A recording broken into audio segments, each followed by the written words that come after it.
এবং সাধারণ মানুষেরা নিরাপদ নির্বিঘ্নভাবে চলাফেরা করতে পারতেছে না।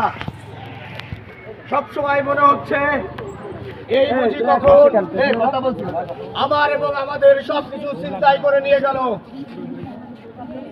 এই ধর্ষণের বিরুদ্ধে আগামী 48 ঘন্টার মধ্যে দ্রুত বিচার ট্রাইব্যুনালের মাধ্যমে এদের ফাঁসি নিশ্চিত করতে হবে।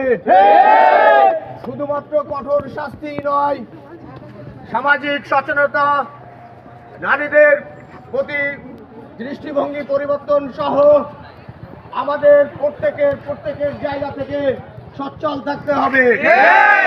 প্রিয় শিক্ষার্থী ভাই ও বোনেরা, এই বাংলায় কোনো ধর্ষকের ঠাঁই হবে না, যেখানে আমার মা বোন নিশ্চিতভাবে চলাফেরা করতে পারে না, যে সমাজে পুরুষের দৃষ্টিভঙ্গি পরিবর্তন করতে পারে না, সেই সমাজে এইসব অপশক্তিকে